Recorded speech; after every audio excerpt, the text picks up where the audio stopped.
So I lived with Joey Jordison, the drummer of Slipknot, for 10 months in LA. Oh, So there was a wow. lot in that house when we were dating. And then on the tour buses as well, just a lot of drugs and a lot of group sex. And it became, I got to be Okay. honest, it was normal.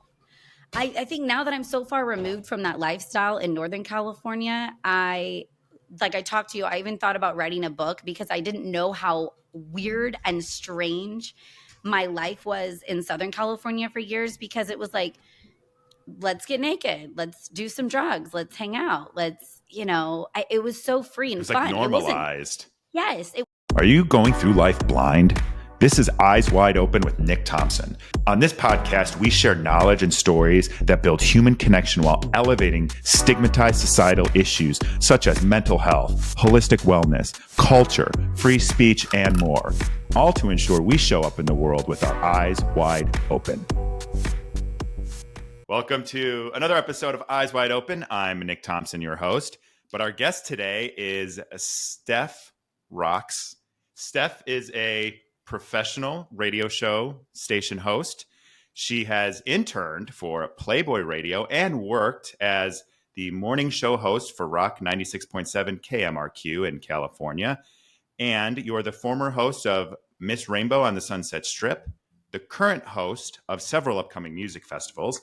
And last but certainly not least, you host and own your own podcast and YouTube show called Stef's Rock Show. Welcome. How are you today? Wow, great. Thank you, Nick. I love that intro. That was really awesome of you. I'm good. You How do are a you lot doing? of stuff. I'm doing just fine. But I have to ask because I know you had sent me over some info and said you were the former host of Miss Rainbow on the Sunset Strip. I Googled that. I couldn't find anything about it. Like, what is that?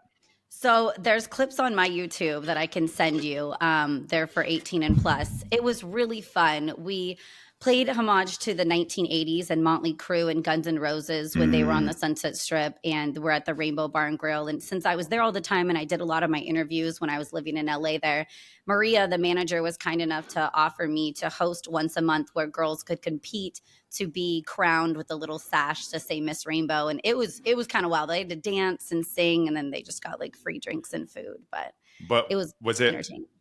Was it fun, or were the parents kind of like crazy like they get at pageants and stuff like that? So this is, okay, Nick, I love you. You need to come to Hollywood. Rainbow Bar and Grill is the biggest bar in the rock industry. So it is 21 and over, and it's where a lot of rock stars have in their books or their documentaries gotten naked and gotten married and gotten in fights. And so it's women 21 and over competing to be like the hottest rock bar girl. Got it. Okay. Yeah. I misunderstood. Yeah. Okay. That's okay. That sounds fun. And that's in LA. Yeah. Yeah. I've only been to LA once or twice. Now it's all blending together. I'm not a big fan. I'm not anymore. Okay. I was such an LA girl in my 20s, and I was like, I'm staying in Hollywood forever. And then I just opened my eyes when I got older in my 30s and was like, it's a cement jungle. I don't know what I'm doing here. I'm paying so much money to like live by homeless encampments. And I had to pay to park to grocery shop, which was normal when I lived there, right? And now that I'm back home in Sacramento, I was paying so much money. But if you do want to do large things and interview musicians, that's where the hub is. That's where I'm going back down on Wednesday, because that is just where it's at. But I like living in Northern California. Okay, good. Yeah, I just remember I was there and I was kind of like, everyone's kind of, it's a stereotype, but it's like everyone's kind of fake. Everybody's, I mean, I remember going out the one night, and this was in the Love is Blind, the moment of that after filming the reunion, and it was like going down Hollywood Boulevard and stuff, and everyone's just so like, not everyone, but most people are just aspiring for something. And it's just like flashy and hungry. Like I never went into Starbucks and there was somebody famous. Or when people are like, how did you get to these famous people? That's who's grocery shopping at Trader Joe's next to you. So it was easy to connect and get in those circles. But I don't know, you realize after a while, I wasn't trying to ever get into acting and stuff. And that was the main reason people lived down there, or that were trying to network. Right. Well, that's a good segue to my favorite question, which is asking you what you wanted to be when you were a little kid. And then how did that bring you to Hollywood? And then where you are today? I love this question. And because it's still a huge part of my life, I wanted to be a professional dancer. And I started in competitive dance at age 3, jazz, tap, Oh, ballet. oh And my it's funny. gosh. And I just said the pageant stuff, the No, I was dance just going to say, moms and you just stuff said too. pageant mom. That was my mom. That was my Mm. mom. And probably why, we don't have the closest relationship. But I was dolled up with lots of hair and makeup at age 3, 4, and 5 in these tiny little outfits, thrown on stage every weekend. I didn't really have much of a life because I was rehearsing Monday through Friday, and every weekend we would travel to a different competition. Now, on one hand, am I Jeez. super grateful because I entered all these talent shows and I entered Miss California and I won Miss San Joaquin County. I had, I was working out in the gym. I'm in good shape. I know how to do jazz, tap, and ballet still. But I realized about my mid 20s that everyone's career is over around 27, 28 in professional dancing and Mm. backup dancing. I have backup dance for Weird Al Yankovic and Mr. Fab, a rapper. So I got to a certain level that I've always wanted to get to, but it's not something that you have to start choreographing or directing when you're older because your joints just don't move like they Don't hold used up. to. But I'm performing August 9th, and I haven't performed for 4 years on Are you ready stage. for that? I am nervous. I'm not going to lie. I was going to host the show, and then I threw out, Uh-huh. hey, why don't I also dance and do a performance? And they're like, okay, because we stopped in 2020 when COVID shut down it's a burlesque group. And I was like, maybe that's Okay. a good, that's my time to get out. This is a sign. Well, I miss it so much. And even though I'm Mm. super old, I already busted my knee open rehearsing and it's bleeding everywhere. I want to do it. I love the stage and I love dance. So I can't believe I wanted to be a dancer and I'm going to get paid to perform again August 9th.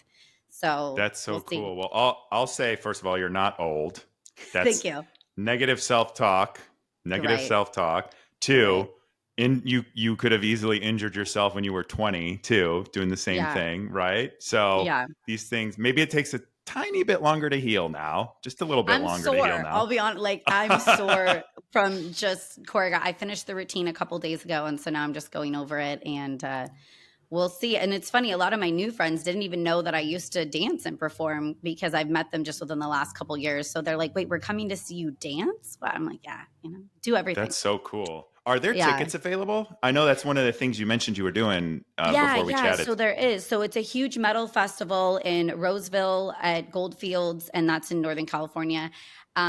I would definitely want to repost this. So if anyone can, it's $15 at the door, and I'm hosting the Battle of the Bands Metal Festival, and I'll be doing a burlesque performance by In This Moment, Maria Brink. So definitely come out Very and come cool. support us. We'll put that link below in the show notes if anyone's out there and wants to go. So you're dancing, you dance, but in between your 20s and where you are now, getting ready to put on your dancing shoes. Is that what we say? Yeah, Dancing I'll I'll shoes? I'll, Okay. I'll be in high heels. Yeah, High heels, yeah, for burlesque. yeah, Yeah, yeah. yeah. Um, you did some radio show hosting. How did you get in that? How'd you decide that? I know you went to school for that too, right? You got a broadcast So, but radio. I entered school as pre-law to take over the family law firm, and and then I found out that radio Wait, was an what? easy A. Yeah, is that crazy? I Okay, entered as that's pre-law. crazy. I know, and then I wanted to party. I'll be honest. I joined a sorority, Tri Delta, and I was captain of the college dance team. And I was so busy with extracurriculars and partying that pre-law was a really difficult major for me in college. So I to be bet. completely blunt, I found out from someone on the basketball team that radio was an easy A. And so you should do like a radio show for a semester. And I tried it out in 2004 and I loved it. I just did an 80s hair metal, played crew all night and talked about what was going on campus and fell in love. And so I just switched to communication and did that for 4 years and just I love radio. That's awesome. And you were doing a morning show too. Morning shows are hot. Yes. Especially when did you do those? What years did you do the morning So show? 2014 to 2015, I was on the morning show Bueller, Brett, and Stuff with Rock 96.7 in Modesto. And that was a lot of fun. You have to show up at 4 a.m. though. As much as it's fun, you're on your P's and Q's. You're live at 5 a.m. So for an hour, you're researching what's going on. You also have people that just start hating you because of your opinion or what's going on. So you have to be a little bit more careful when you're this local character and you're grocery shopping and someone doesn't agree with what you're Mm. saying. So I didn't realize also how taxing it can be on you. But then I decided to when be a they mom and have 2 kids. So I took a radio and break. and when they have that too, they see you as such a one-dimensional person that they hear on the radio. and you completely lose everything that's behind the human being besides what you say on the radio and probably the music you play too. That's crazy. And even men, I know things have changed now, but obviously I've always known sex sells, and especially in rock radio, it's something that the correlation's huge. And so I would wear the station's bikini and show up to events, and men just really went crazy though. They went way too derogatory or into it. They didn't view me as like, wait, I'm also just a person and not like a character all the time. That because I would talk about wild things and I would have sex talk with Stef and stuff, but also I can be boring and normal and have regular conversations. And I think that's hard for people to understand when you're on it on the radio. And you're almost playing a character, and then you're playing that character in real life, but in a bikini, and people probably look at you like you're a prop of some sort. Yes. Yeah. Or like that you're retarded. I'm not that smart. I don't have anything upstairs. That was like a common theme of, no, I actually went to college for radio, but I don't know. I like to play up the fun silliness. And I will say I'm known for pushing the boundary with bands interviews and asking some inappropriate questions or that are on the wild side, because I want something to be different. And that's why the bands, I think, remember me. A lot of guys sit down and they do technical questions on the third album, on the fourth guitar riff when you did this. I don't know music like that. I wish I did. I want to know, like, what groupie did you just have on? Why did you cheat on your wife and write that song? Like something kind of outlandish and a silly question that other people don't ask.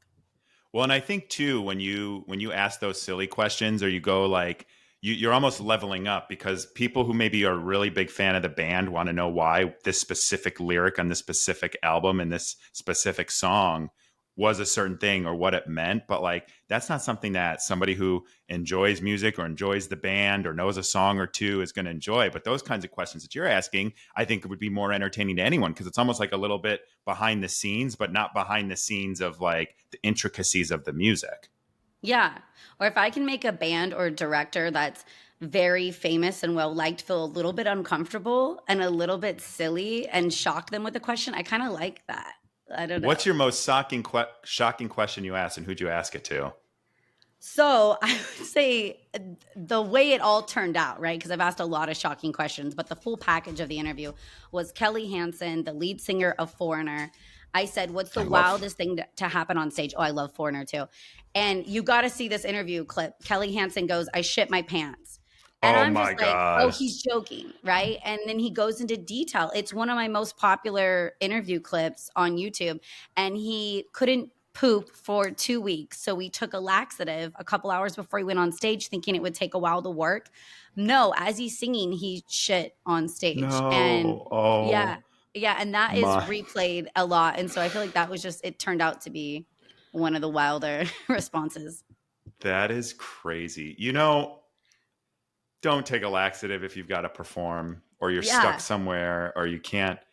I was like, actually, like, I ate something that did not sit well with me the other day, and I was like researching laxatives, because usually this is such a weird conversation, but like, usually I am very good bowel movement. Like, it's consistent.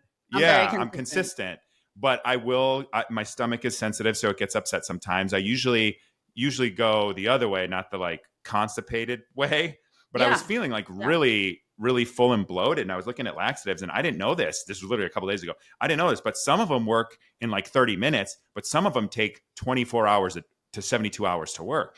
And they're like different kinds. Oh. So he may have just grabbed the wrong one, and whoops. I know. And I feel bad for him, but that was cute. And then just a lot of like wild girls rushing on tour buses and just meeting bands naked, backstage. And you're just like, wow, like why? Like what? I don't know. A lot of thirsty fans.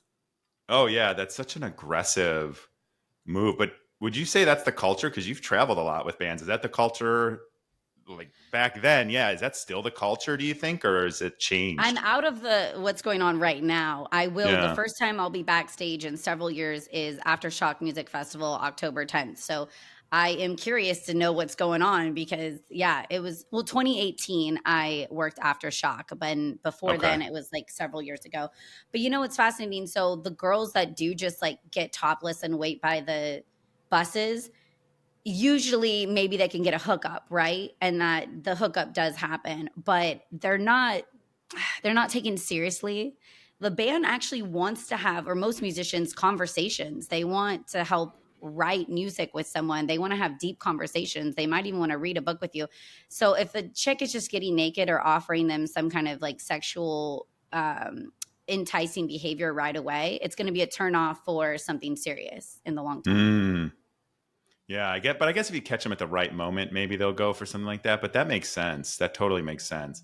I do see a lot of cheating. I think that's what's hard for me is it's weird. I've been not cheated on. I've been around a lot of people cheating. And that's where I feel like my trust issues have come with a lot of wives fly in and they're all happy and they're kissing. And then the second they're back on tour, or they're stopping by the radio station, they have another girlfriend or a new side chick. So that's funny because you think like me as an outsider, and I enjoy rock music a lot. I think we probably enjoy a lot of the same music.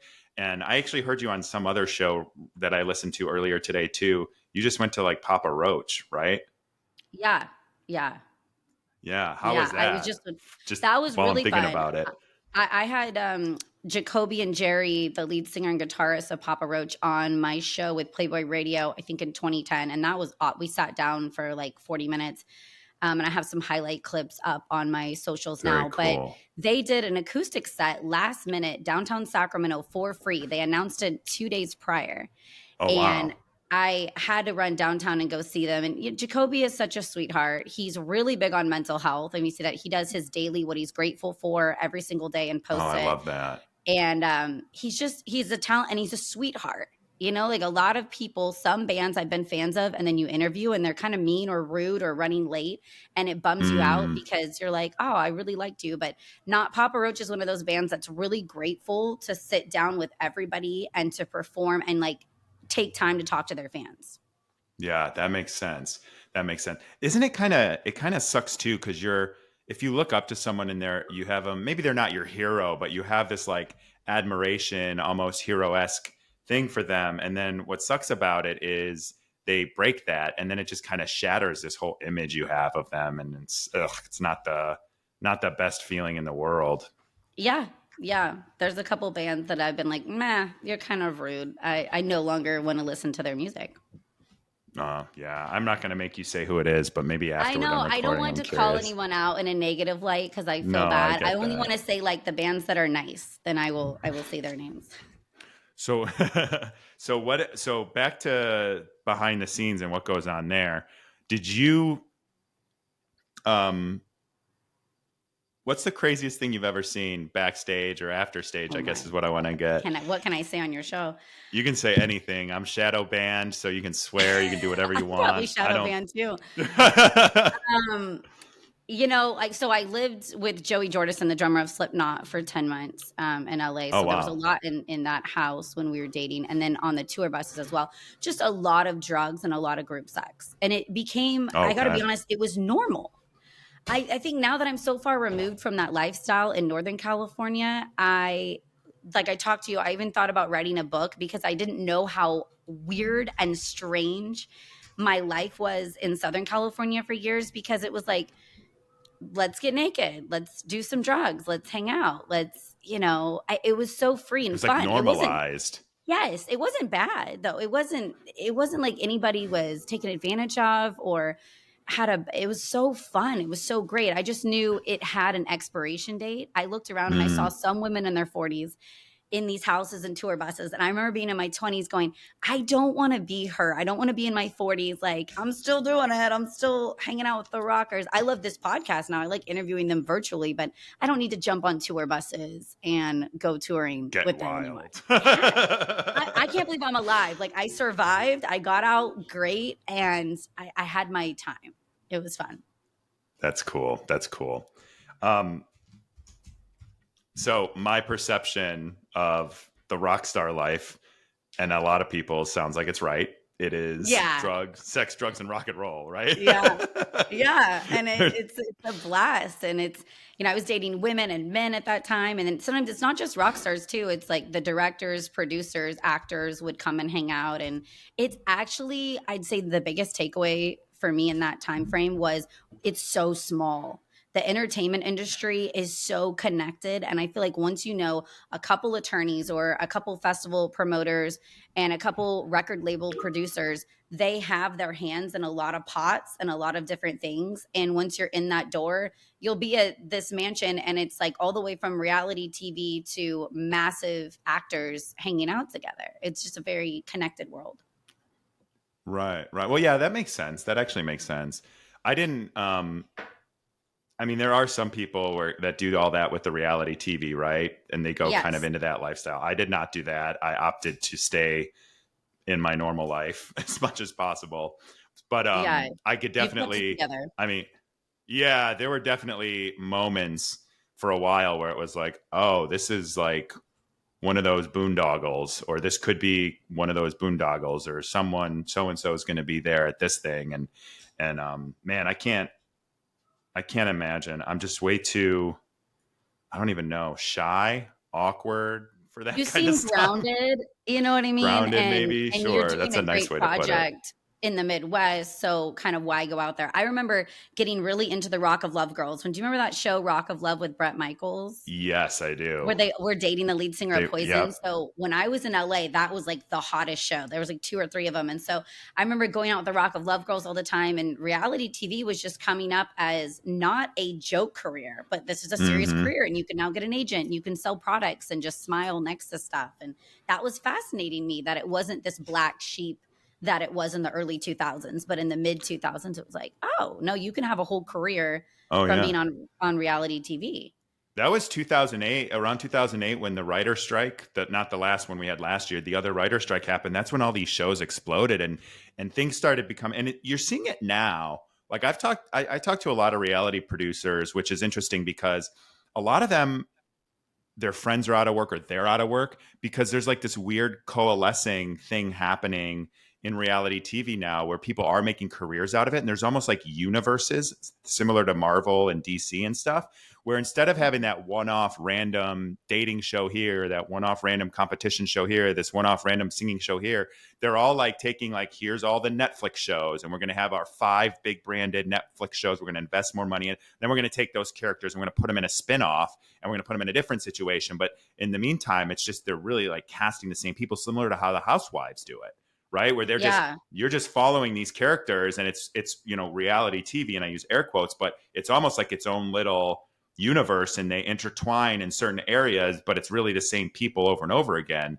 which is, it's weird that it's kind of becoming that, when before it was a way to democratize like celebrity status and get 15 minutes of fame and then go back to your regular life.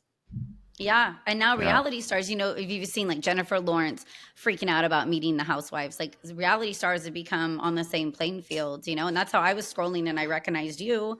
And I told you I did very minor, like Date My Mom and Next, these dating shows from a long time ago. So I knew when we were on break and the producer was like, okay, Steph, you want to get out your tattoo on your butt and you want to show everyone. So I was getting all of these, you should do this when the camera comes back on, or you should say this. So now I watch reality TV with, well, there's producers yelling at you and saying this is a good Say idea it or do this that. way. Or, yeah. Say it Yeah. this And way. so I had that happen. And so I don't take it, very seriously. It's Yeah, entertaining. well, as you know, a lot of people do.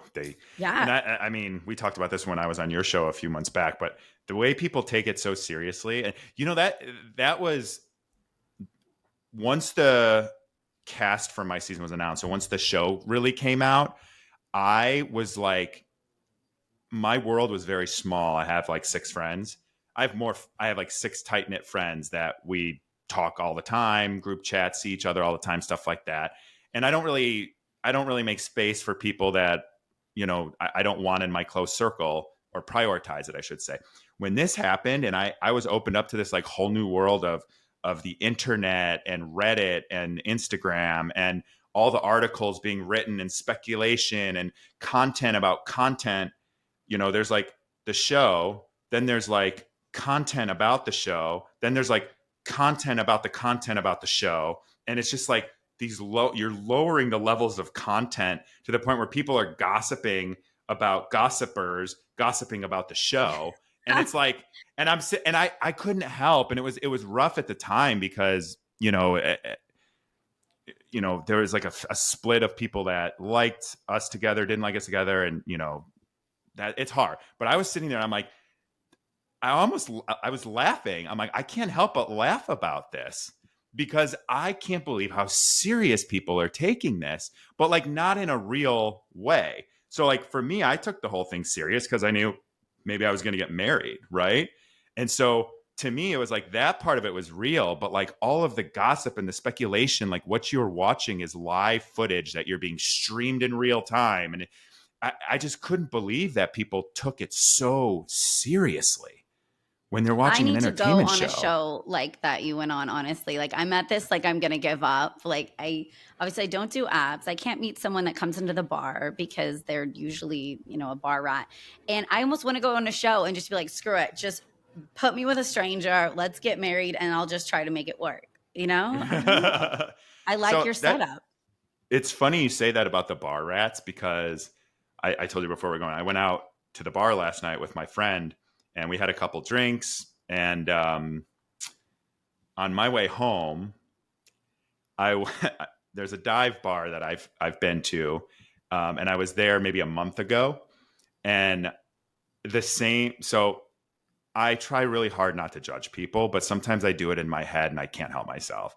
And I just saw these Yeah. two women there, and it was just I was like, wow, like in my head, like, oh, they're like bar rats. They're the regulars here. And then when I was driving Yeah. by on my way home last night, and it's like 12:30 at night, and then I see those same two girls outside smoking in front of the same bar that I saw them in a month earlier. And I was just sitting there. I'm like, wow. I'm like, and I have my bars I go to. Don't get me wrong. Like I'm a regular at several bars, and they're divey, but that's okay. But I was I thinking love about dive that. bars. Oh, me too. And But yeah. when you're bartending and you've got your regulars, like you're probably not able to pick someone up at the bar. Like at your bar, would you be able to meet someone? Let's say I didn't mean that any. I'm an Would you be Uber. able Get to in my car. Let's go. right. Like, would you be able to meet someone there that wasn't a regular? Like, Yeah, is that a we do get realistic? some random people, but it's a sports bar, so it's a lot of guys that come in to, watch sports and hang out, and it's either much older or much younger. I think that's my problem too, my age Well, range. I heard you say you've been dabbling in the younger fellas. I am a cougar. Like I said, I'm a well-known cougar. Because, you know what? I'll be honest. I don't want baggage and kids and animals or anything. I want you moving ready because it's just easier. It's simpler. And so that's what's drawn me to 25 to 29. And they're cute. They're pretty. I'm not gonna. They're young. They're hot. I have a problem, but they have like no baggage. They're like, renting a futon or something. And I'm like, move in. Let me take care of you. I'm very like motherly. I'll give them cute snacks. I have a lot of chip bags.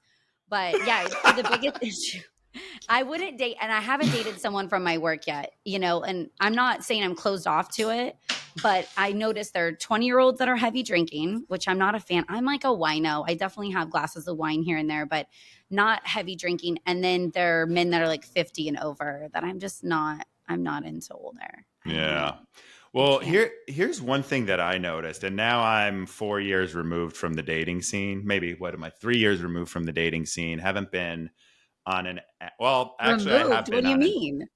Well, I was on Love Is Blind, got Yeah. married, and then haven't dated because I don't know how anymore. But How long have you been single? Like, don't count situationships. Like, out of like a relationship. Or are you in one right now? But you. I'm I'm not in one right now. I'm not in one right now. But that's a Okay. tough one to answer. It's been a while. It's been Yeah. the best case scenario. It's been 7-8 months. Yeah. But No, I feel what you. I'll I got out of a say, situationship, yeah, so it's like complicated. yeah, totally. But what I'll say is, when I was dating before, what I noticed, and the baggage piece, what I noticed when I was on dating apps is, and I was like 34 or 35. I would try to talk to women that were like, 32, 33, 34, 35, kind of what I would consider in my age range, maybe a year older. And I found that like they were very difficult to kind of like break the ice on a dating app through conversation with, nor did they respond well to like the, hey, we've exchanged 3 messages, let's go grab a drink kind of thing. So Yeah. I was finding it was difficult to get traction, or they would give short answers. And, I ended up making a rule like, hey, if I ask you 3 questions and you don't ask me anything, I'm not responding anymore, kind of thing. Cause like now you're just like That's a giving me good these rule of short thumb. answers. You're not showing any curiosity. Yeah, exactly. And so I remember thinking to myself, I'm like, and there was this one specific woman who was like 33. She was a year younger than me or so at that time. And I remember I was thinking like I always read the profile. So like I thought, oh, in her photos, she does things I think would be fun to do. Oh, she's funny in her prompts, chat back and forth, but it would take like days for her to respond. And then it would just be, there's this undertone of like, I was bothering her kind of that I got. Yeah. And then that's when I started noticing a trend of like when I was talking to women who were like 31, 32, 33 or whatever, I felt, and this could be wrong, but I didn't feel this with younger people that were like 27, 28. I felt like they had been scorned and they were just like bitter. And I I hate to totally say that, understand that. And but back to yeah, your like that's the messaging baggage. for a little bit. I'm impatient and I need to know if we gel in person. I'm such an in-person energy. And so Mm-hmm. I right away, if we're talking, I want to meet in person. Like Yeah. I don't want to just talk and for a while over an app or something. I'm not on any right now, but I've definitely tried them all in the So past. why are you not on any? I was going to ask you that. So I liked your point, and I think too why I joke that like the younger guys, but the younger guys also have a zest of life. I feel like they're really excited Yes. still. They're Yeah. like, "Oh, I can't wait to meet you," and I'm looking for something serious. And when I talk to men 35 to 45, when I've gone in that age range, same thing: heartbroken, hurt, damaged, going very slow, This is why afraid I to don't date. open up and guess what? I've been divorced twice and I am a hopeful romantic. Like I'm a massive romantic. I cannot wait for my third marriage. I had 2 incredible divorces. We're best friends. I I just love Gosh, you relationships. sound like you can't wait for your 4th one too. I know. I might do 4 or 5. I'm on it. Like, I don't know. I love love. And so I feel like my excitement hasn't diminished at all with relationships not working out. I'm even more excited. Like, okay, I actually feel so ready too. When you just by yourself, like independently, I feel so ready to kind of take the back burner on my wants and needs and meet somebody where they need me and understanding how difficult relationships are. This is not a Mm-hmm. walk in the park. They're so hard. I'm kind of I'm ready. And then of course I'm dating young guys that I'm just like, oh, okay, maybe not, So when they I say wouldn't. they're ready though, like what is ready at 27, 28? Because I thought I was ready at 27, 28, and I can't even imagine what I would have been. I'd So be I think divorced. you'd be I've been divorced surprised. twice. You've been divorced twice? No, no, no. I say I would be Oh, divorced twice, maybe 3 oh. times with the Love is Blind if that was the situation. If I got married at like 26, 27, 28, no way. Yeah, Wasn't see, I ready. got married at 26, my first, and I was so Okay. young. I thought I knew what I wanted, and I realized his was working out of town and money. Was his like love language was making money, and mine is physical time. And so when somebody works Mm, out of town all the time, and I could care less about money, I wanted you here with me. I didn't know myself at that time. So the first one, I joke like, yeah, it's a throw out, right? It was a quick marriage, and the second one, I feel like was a real marriage. yeah. And that's Um, where you had children, right? Too. So you had yes, that whole yeah. family And he's a dynamic. rocker in music, and so we just really had music in common and everything. And so I don't know, it was a fun 3 years. Like I said, I would do it again. So then why not the 28-year-olds? They're So ready. oh They're yeah, telling so you, that's I'm ready for a serious relationship. so okay, I was in a 2-year relationship with a 23-year-old a couple years ago, and I got to Oh tell you, no. it was one of I know, it was a wedding. I swear he had a beard. I thought he was older. And so he was so mature though. That's what I wanted to drive home. Like he was one of the most mature guys. All he wanted to do was work, come home and cook dinner and help take care of the kids. And At 23? yes. Yeah.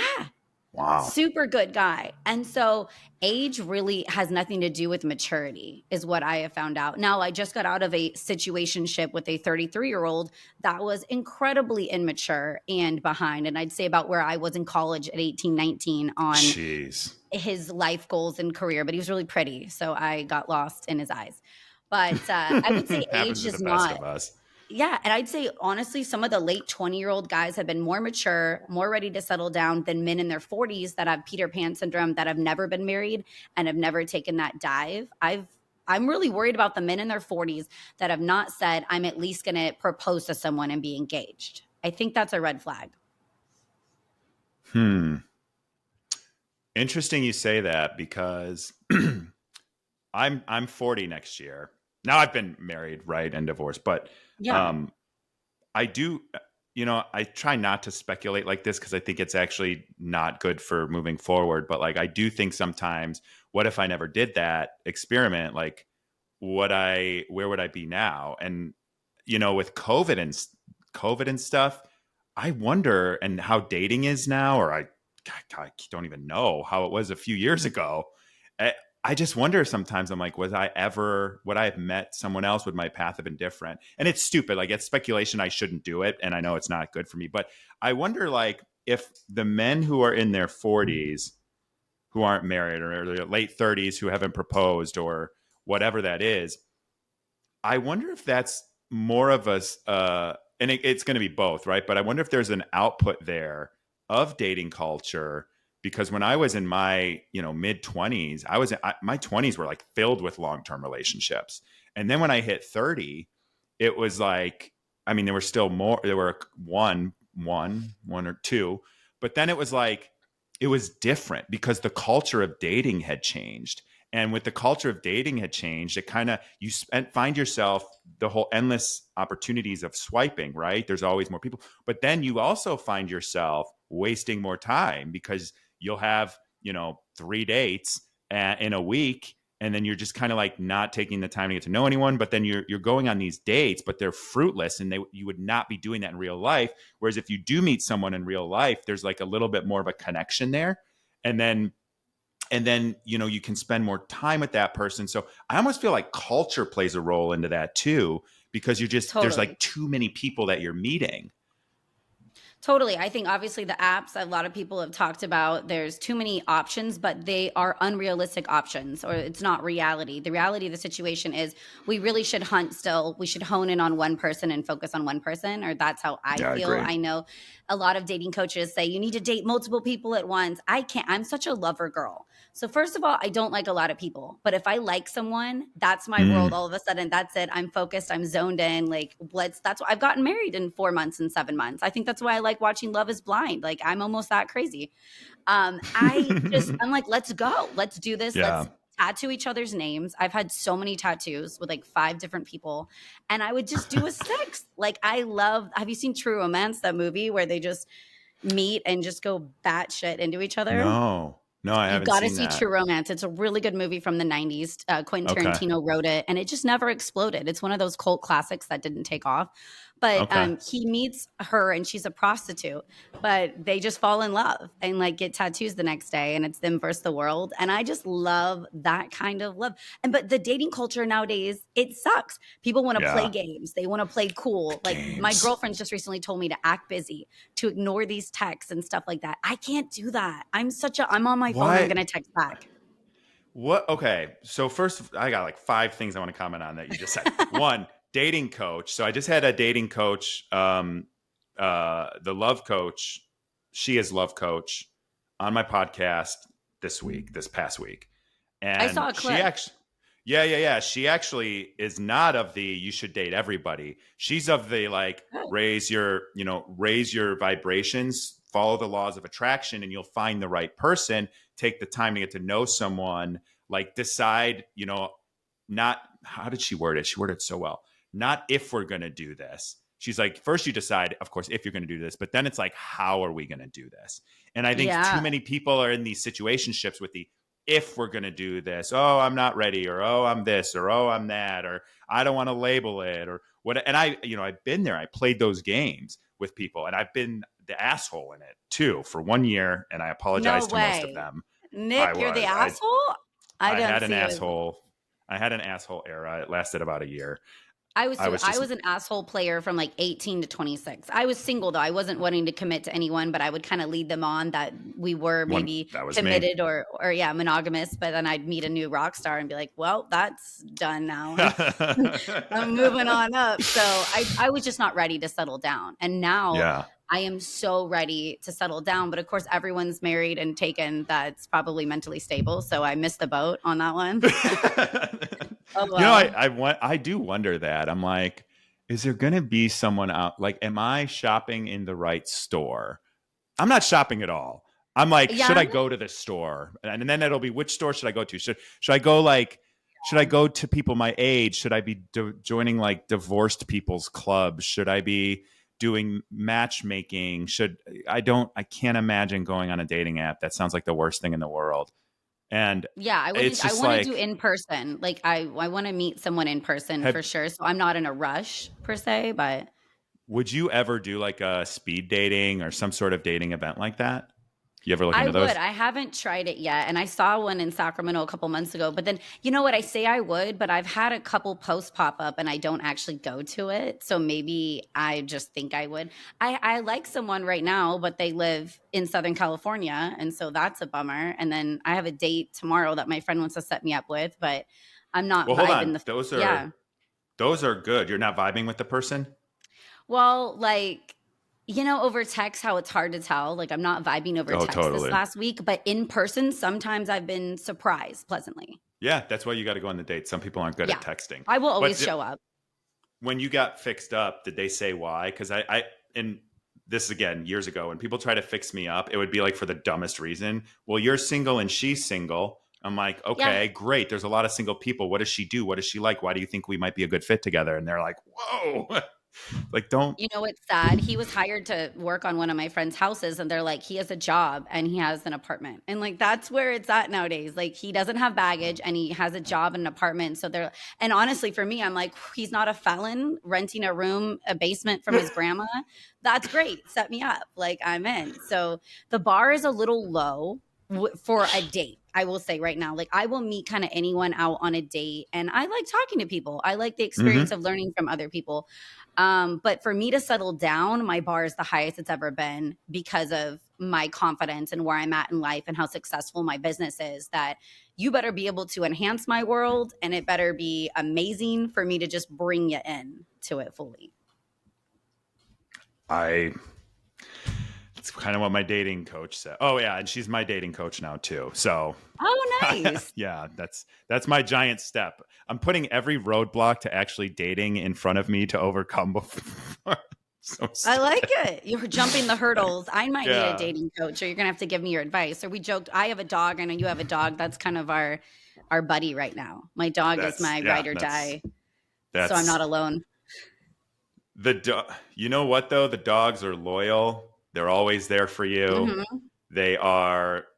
I don't know what yours. Mine's pretty low maintenance, but he actually punched me in the face yesterday because I stopped petting him. And I was like, Yeah, we are not doing violence. We are not doing violence here. don't It choose was funny because violence. I was like he was sitting there on the bed and I was just rubbing his chest and I stopped and he literally went like this to get my hand back and he just right in the face. I was like, Wow. now my dog is attacking me for attention. But besides the It wasn't a turn attention, on. You didn't like the no, be hit. That's not your thing. no, not like that. Not from my dog in the Not face. from your dog. Maybe a woman. You can be tied up.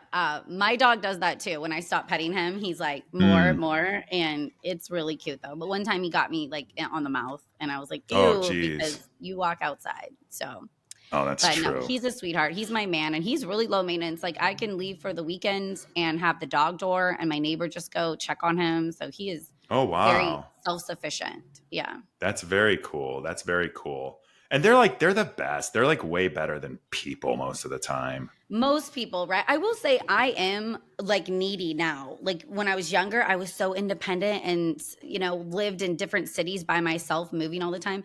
Now, as much as I want to say like, oh, my dog's fulfilling and great because I love him, I am wanting a human, like a human companion, an adult in my house that I can talk to. I think I started the podcast too because I'm single and I have no one to talk to. So I'm like, okay, cool. Maybe I'll log on with this band and talk It to them today. And helps. yeah, and It actually talk helps. to another adult. It really does, and not myself and sound crazy. No, I totally get that. So, where are you meeting these 28-year-olds? Is that on if you're not on dating apps or was that on dating apps and you got off? I did no, so I met the young guy I got in that longer relationship with during COVID was at my friend's wedding, and it was my Okay. friend's groom's little brother. And because he was my age and I'm thinking little brother, I just thought he can't be that far off. I didn't know they had a huge accident like 16 years later, the parents. So also that Jeez. just threw me for a loop. I didn't know his age till like the second date.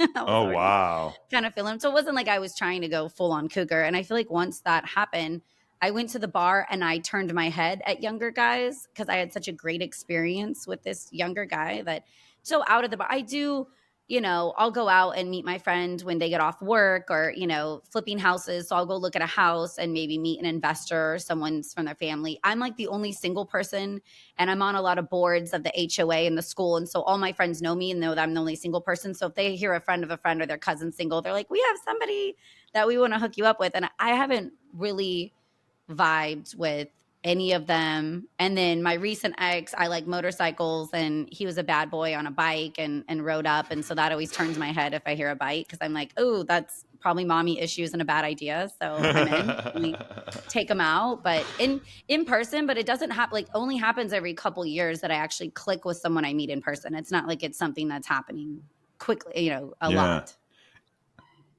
Do you like if a guy, or how do you like, I should say, if a guy comes up to you in real life? Because I think what I think happened too with COVID, and like I said, I'm putting every roadblock and making every excuse to not try to fucking date. But it You is need to. to You need a me, date. well, even to me, when I go out to even my favorite watering holes that I've been going to for 5 years, that like I used to meet people at all the time, or I go out to a brunch and used to meet people all the time. And um,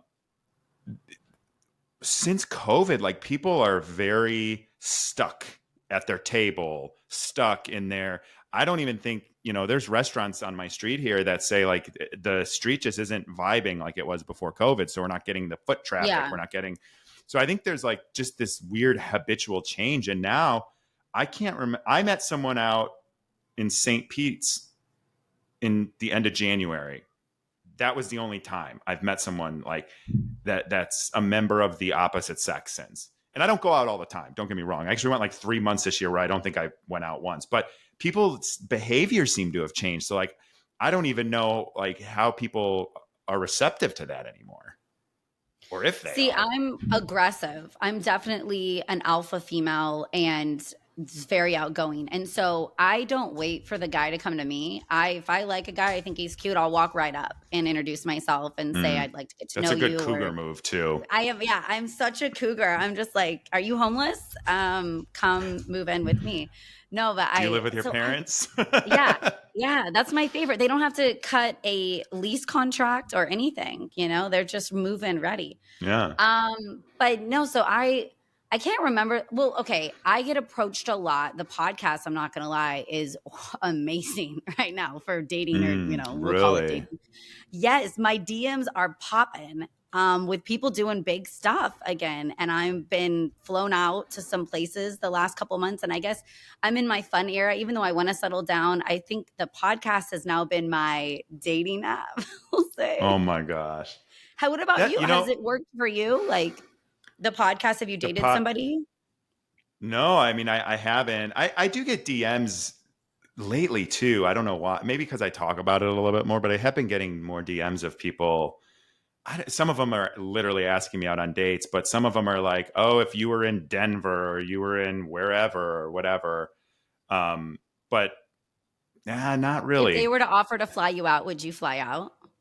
Oh, maybe. Yeah.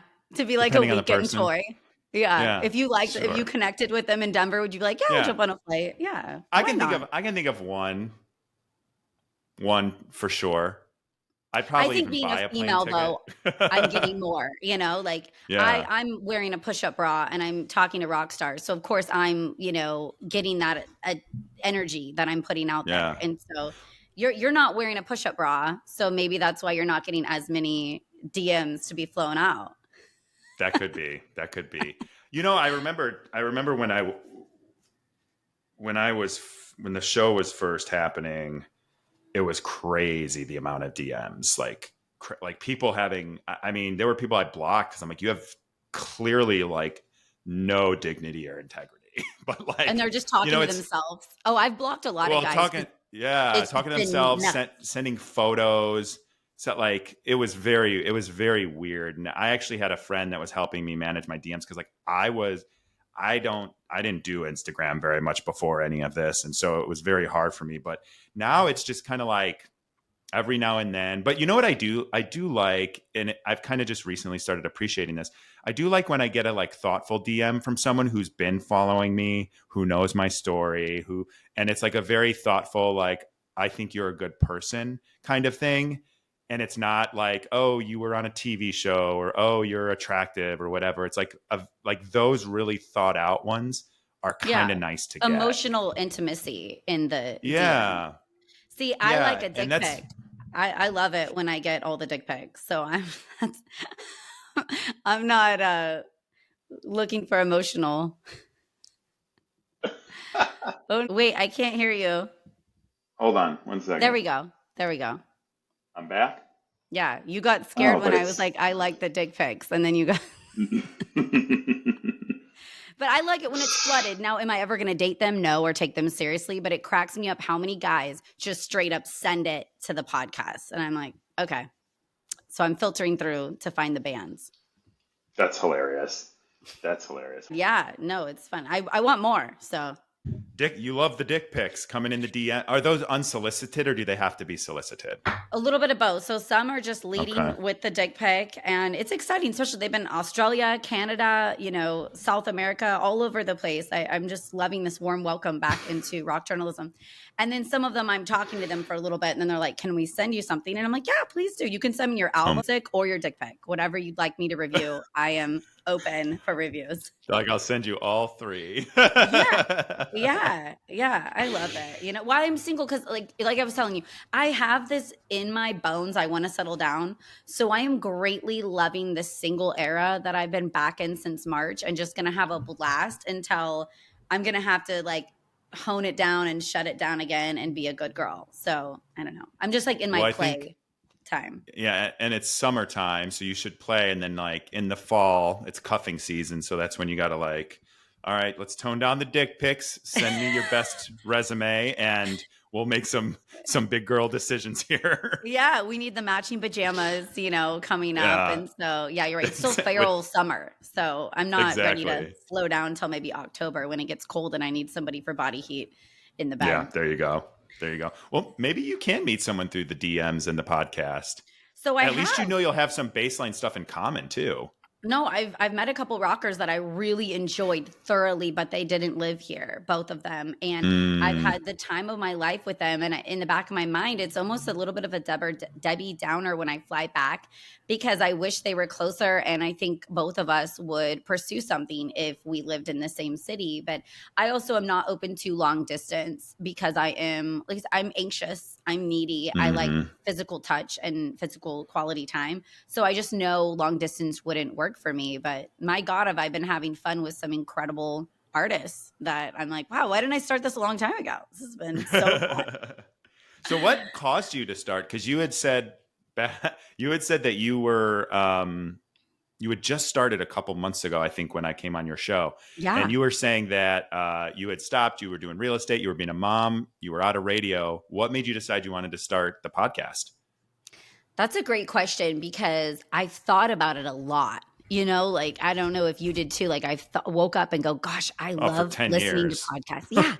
I think since at least 2018, I got offered a morning radio job, and I got super bummed. I had to say no because I had nowhere to put the kids between 3 and 6 a.m. Daycare's open at 6 a.m. Yeah. So I remember being a little defeated when I turned down getting back into radio, going like, well, I guess I'll never do that again.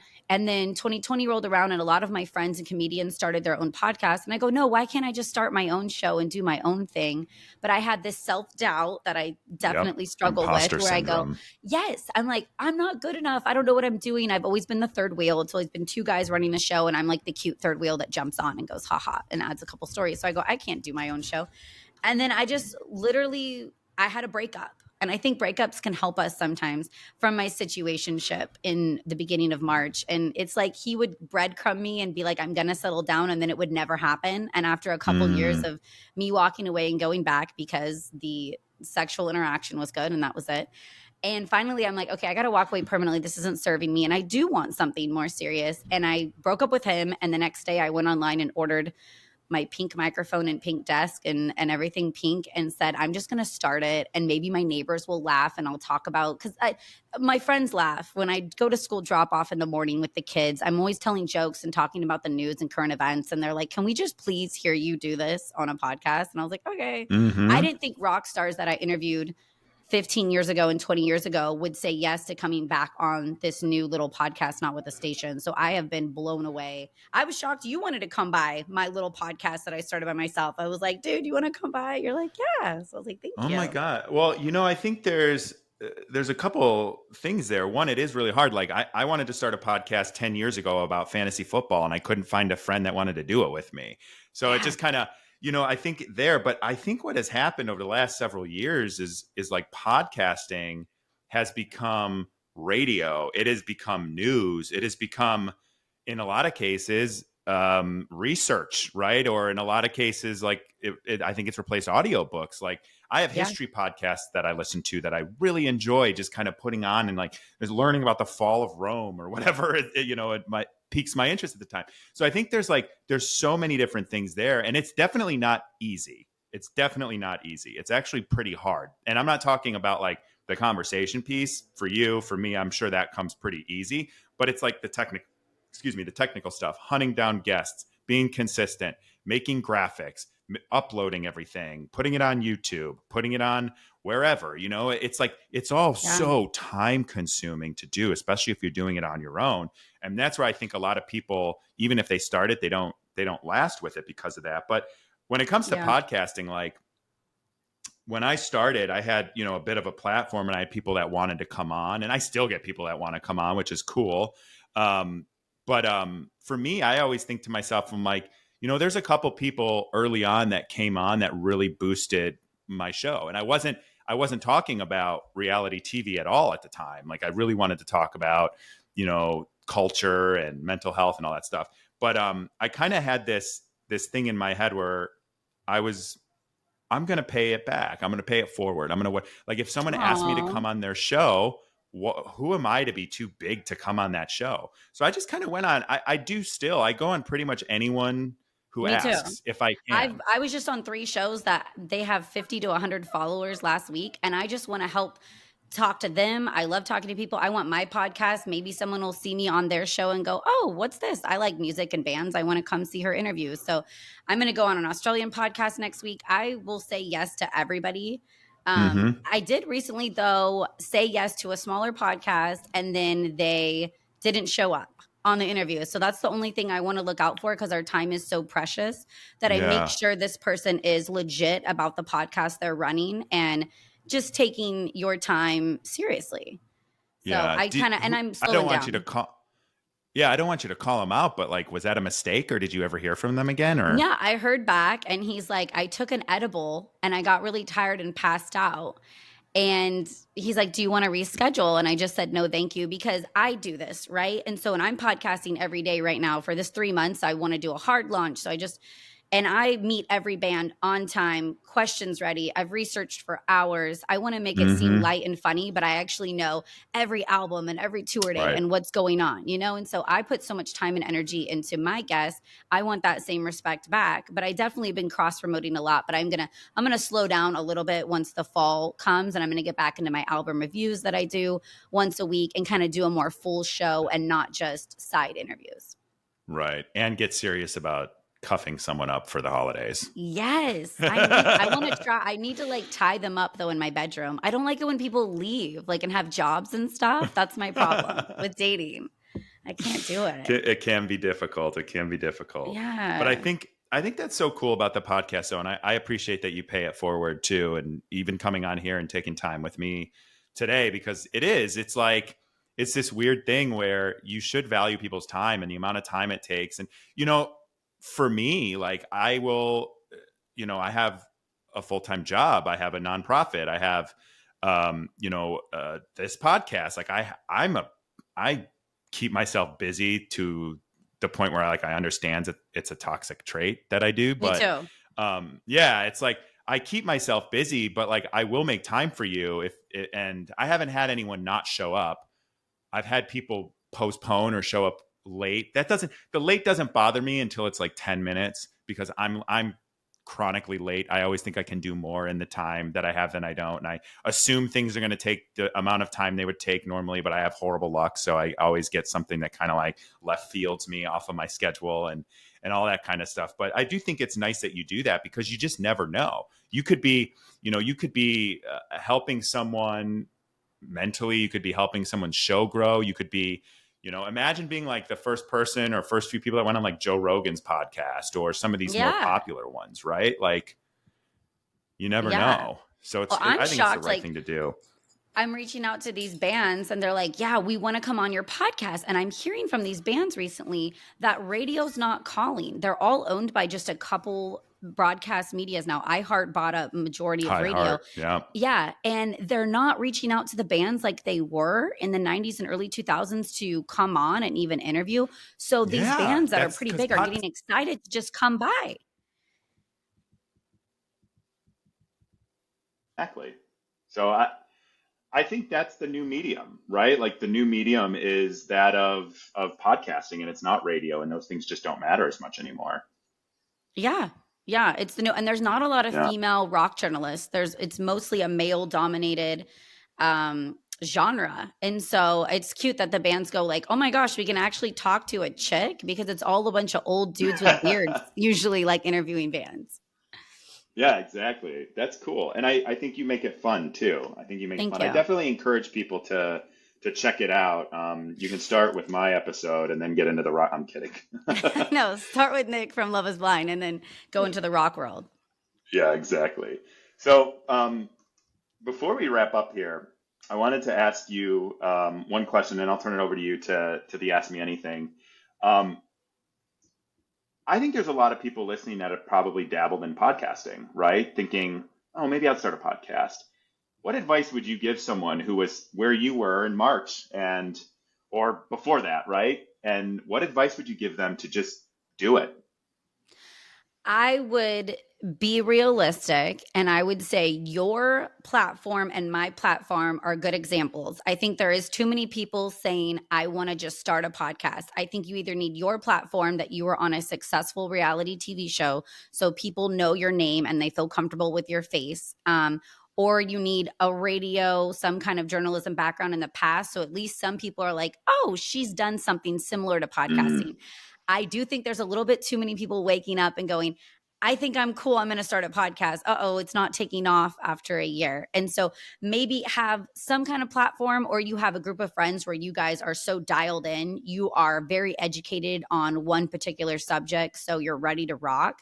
But I'd say take a deep breath and don't judge yourself so much. There's going to be technical issues and editing issues, and you're literally learning as you go. And I remember just Googling how to start a podcast in March and being like, oh, okay. And like I started with Riverside. We were talking about this as a platform. It wasn't working for me. I was having connectivity issues. I moved over to StreamYard, and now I've gotten Wavelength for a new audio editing later and to make reels. And then also I remember being overwhelmed by having to be on several platforms at once. And I only started on like Instagram and Spotify. And then my friend said, remember, you're missing all of the audience on the other platforms if you don't post on them. And I do agree. It took me a couple months, but I just made an X and a TikTok, and I'm expanding my platform, and I got my YouTube channel back up and running, and I'm posting there as well, because I do agree. It's a cross promotion on several different sites. So make sure you're on all the sites and commenting back and liking everyone. Interact with people that are listening, because they are going to be the ones sharing it and helping you out and maybe bringing you more listeners. I couldn't agree more. I could not agree more. To the people that think, oh, I'm cool, I'm clever, I'm going to start a podcast. If you don't have 30 minutes of content, clever, stick to TikTok. That's my piece of advice. I like that. Yeah. There's a great 60-second do your dances and stuff. And Easy Man, I thought I'd peasy. never get on TikTok, and I got on there 2 months ago, and I'm in love. I'm not gonna lie. I'm scrolling at night, like, laughing. I went to your TikTok earlier today I'm to having too much snag. fun. I'm Oh my God. I won't, I refuse. I have it, but I go on, I post, and I'm off quicker than it's even finished uploading because I do God. not want to get stuck on that. I'm stuck. I am like in love, but I've gotten a couple bans. I've got Chevelle right now from TikTok. So be shocked Oh by wow. more people check their DMs on TikTok than all of the other social media. So if you're trying to get a large guest, I would suggest TikTok Oh, because okay. you get lost in the shuffle of emails and the managers sometimes don't get back to you. So literally TikTok and Instagram DMs, I have landed some of the larger bands from there. Oh wow. Okay. All right. That's good to know. Maybe I should start that. But before we go, give you a chance. You interviewed me, so I don't know if you have anything left, but I'll give you a chance to ask me anything before we call it a day. Yeah, I do. Okay, because we were talking about dating, and I like that you like some of the funny reels that we all have that are relatable about dating. No, Who totally. is your dream girl? Describe your dream woman. Oh my gosh. Okay. Well, aside from it being like I want to like name my celebrity top five list, but I'll skip that. I'm just kidding. I'm not kidding because I have that, but I haven't thought Yeah, about it in a while. But no, I know the three things that are most important to me in a relationship. And I think as I've gotten older and as I've gone through the toxic cycle in my 20s and, you know, having successful relationships and unsuccessful relationships and having, you know, even the whole reality TV show experience and having to more or less survive the whole world looking at your relationship and judging it and yeah, projecting onto it and even in some cases getting involved in it, which is also a whole different weird thing to think about. I come back to the three things that I know I need and the three pillars of what I need in a relationship, and it's trust, stability, and quality time. And for trust, it's not the, oh, you're not going to cheat. Like that's a given. If you're in a relationship, I hope that's a given, I should say, if you're in a relationship, right? Unless that's something, you know, you've discussed and agreed upon that, you know, you're not exclusive or you're having an open relationship or whatever that is. But I yeah, want like the trust that like it's going to be there. That it's kind of like I said earlier that Melanie, the dating coach, said is it's not once you get to the point of oh we're going to do this, it becomes how are we going to do this, and that's what I mean by trust. Like trust that the relationship is there, and that also comes into and you're going to trust me, and I'm going to trust you, and we're going to be able to have conversations and different opinions and conflicts and know that all of those things are okay, but like we're going to trust that the other person is coming at it with good intentions and an open heart and in good faith. Then there's stability, and the stability one is never something I would have thought of about a relationship until I had a very stable relationship, which was right before COVID. And the stability of having that relationship, I didn't spend every few weeks wondering if it was going to continue or not. And you know mm, those toxic cycles that I talked about. And I had a pretty stable relationship, but I wasn't mentally stable, so it didn't in my late 20s it didn't like translate the way that it did later because I wasn't okay, I wasn't stable. And so that stability thing is like again it's like knowing the relationship is there, trusting in the foundation that you have with that person, and knowing that on your worst day or in the biggest conflict you're going to have that stability of the relationship is there. And then quality time is one of my ways I receive love. um, you know, I'm busy, I do a lot of stuff, my mind wanders nonstop all the time, I'm always thinking, I'm writing, I'm doing all this stuff. And at the end of the day, like I just want to like have quality time with my person. And I want to go yeah, and I want to do things with them that make them happy. So I get to experience them happy doing these things. Right. And this is something that I learned, late. I mean, I probably really just learned this, with my marriage was, you know, we had different things that we like to do sometimes. And like I'll use the example of Coachella. So I've never had any interest in going to Coachella. We got the opportunity to go to Coachella. It was a dream of hers. And I just remember like, okay, like I'll go, and yeah. seeing her fulfill that piece or that dream that she had of doing that was very fulfilling to me. So like I think those are the types of things, and the quality time of doing, what I like to do, or giving us space to, at the end of the day, watch a stupid TV show or whatever that is, and just be on the couch and know that it's okay. So it's like that mix of the time spent with someone is so important to me, and it's one-on-one, it's with friends, it's with families, with other people, it's all of that stuff. But like I need someone that can do the quality time and put the time in to, because I think that feeds the other two too. So those are the three things that I know I need in a relationship. I've known that for a while. I knew that, and I kept that straight in my head, like going into the whole reality TV thing and all of that stuff too. So I know those are the three things that I need when I'm looking for a partner. Yeah, I like those. Yeah, I dig those too. I don't know. I hope you find that. I wish you luck. And must love dogs. Yeah, must love dogs. And then for me, be like under 25. And I'll put you on my health insurance. It's fine. Under 25. Yeah, there you go. Yeah. Love it. Well, tell people where they can find you on social media and the upcoming shows you have, and I'll make sure all those links are down below too. Okay, awesome. I'm hosting August 9th, Goldfield Roseville Battle of the Bands, and performing, and then October 10th to the 13th, the largest music festival in the U.S., Aftershock Music Festival, for 4 days. So you definitely got to come back there, and I will be backstage at media interviewing all the bands. And you can find me everywhere, Stef's Rock Show, Stef with an F, and follow me if you like music or you just want to hear about current events, and it's super silly and fun. I love it. Thanks for coming on today. I really appreciate you giving me time and a little bit of extra time here. And we'll do this again sometime for sure. Yeah, I would love to. Thank you so much for letting me come by your show and coming by my show. So I was like, now, if it slows down in the winter or something, and we can update about our dating lives and what's going on. Hopefully it's good and we're all settled down. Thank you for joining us on this week's episode of Eyes Wide Open. If you enjoy the show, the best way to support us is by sharing or dropping a review. For more information and content, check out engagewithnick.com or find me on Instagram at nthompson513. Don't go through life blind. Do the work so you can show up in the world with your eyes wide open.